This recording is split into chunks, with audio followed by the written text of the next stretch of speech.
Hey everybody, OperationZ here, and we have the story of Abraham part 8 today.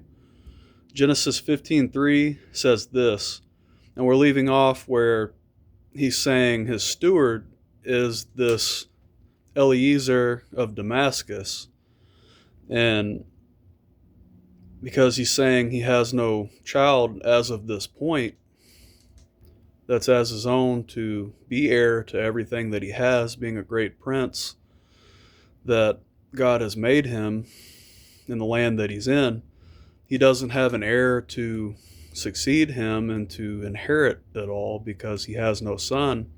And he thinks it's to go to this Eliezer of Damascus that he is telling God about, and we see what God is getting ready to tell him next. So Genesis 15:3, and Abram said, Behold, to me thou hast given no seed, and lo, one born in my house is mine heir. So Eliezer of Damascus, who he's talking about, was a steward, and the steward basically tends to all the household stuff, like he supervises and he oversees everything that goes on there, and he's pretty much the number one servant. And this is who Abram is talking about right here currently in this verse. But Genesis 15:4, because he says, so go back to that real quick, because he said that basically he hasn't given him a child, so one born in my house is mine heir. Again, talking about Eliezer of Damascus that it mentioned in part 7 last time. But continuing in Genesis 15:4, and behold, the word of the Lord came unto him, saying, This shall not be thine heir, but he that shall come forth out of thine own bowels shall be thine heir. So he's given Abram this promise that he will have a child, and he will have a son that will inherit it, because the son, the firstborn son, inherits everything that the father has. It's their birthright, that the firstborn son gets all this, and other sons get things too, but the majority of the possessions and everything that they would get, the heir would get it. And Abram's heir, he doesn't have one yet, because at this point they have not yet had the child that God is promising them. So the heir will be the son that comes from the next person, comes from the next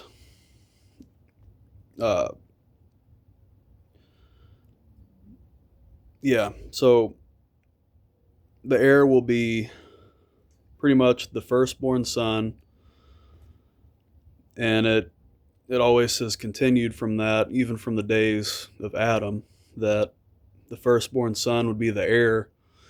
Like in the genealogies back in the near the beginning of Genesis, where it talks about Adam begot Seth and Seth begot, and continuing on and on and on.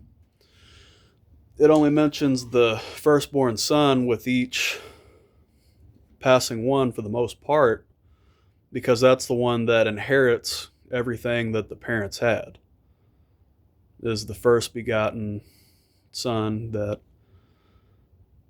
pretty much he inherits and takes possession of everything of the fathers. And when it mentions the genealogies, it'll say that. So Genesis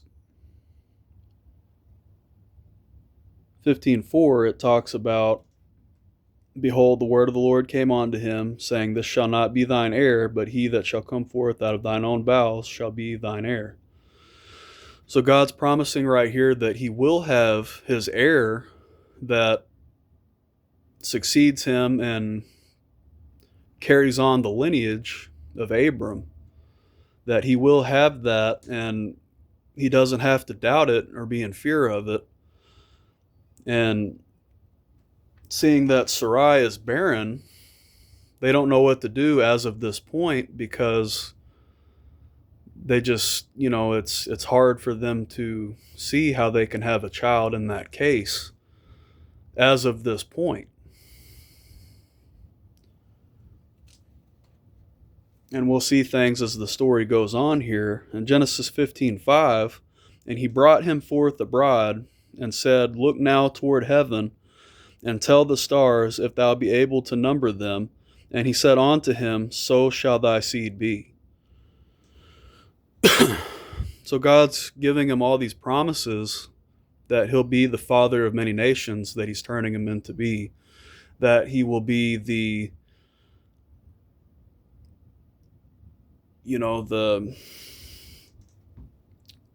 that's the promise. He'll be the father of many nations, and he will be the blessing and the curse, the blessing upon all those who bless him and his generations, and the curse for all those that curse him and his generations. That he will be as a blessing to all those who show good to his nation and to his people, and so on and so forth, that they'll have a great blessing upon them, that they'll prosper and succeed and not struggle and not have all these difficulties to face and so on. All these promises that are upon Abram, that God has called him to be his elect, chosen one, to be the patriarch for who's to come after him, after Abram. And Genesis 15:6, and he believed in the Lord, and he counted it to him for righteousness.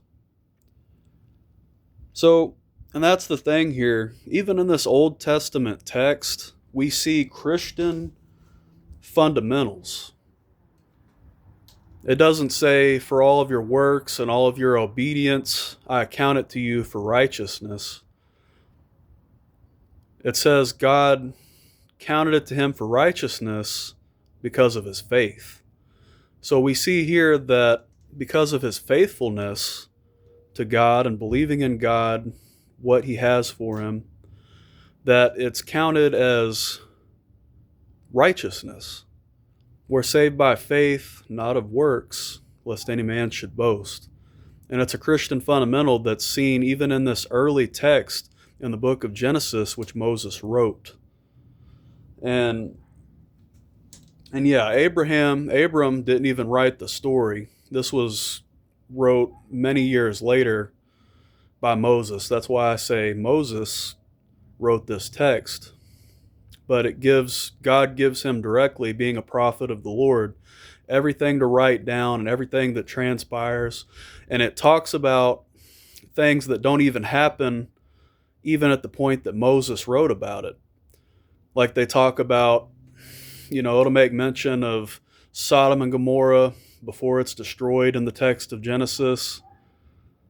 And, in that case, that actually did happen before, but they reference things that haven't yet happened, talking about even on to Dan in one text, and places that aren't named what they're named until after they come and take it over in the book of Joshua and later on, and stuff that happens in the book of Judges. But see, it was already known what would happen in Genesis, because it's not by the hand of Moses, the hand that wrote it, but rather the finger of God that really wrote it. And we see that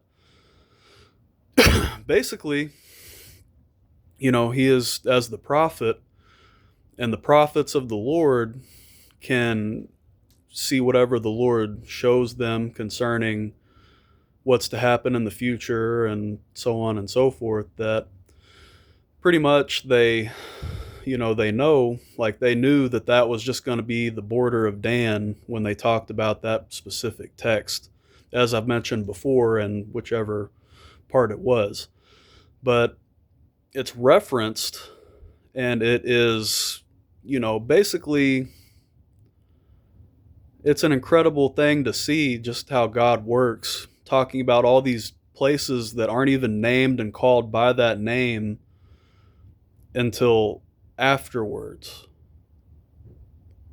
until after everything has taken place and everything, like I said, not even in Genesis, but later on in Joshua and the Judges. So it's very noteworthy just to see that and be awestruck by it, that, it should work to build our faith and our belief system in everything, that, building our faith for the edification of our faith, that we can have this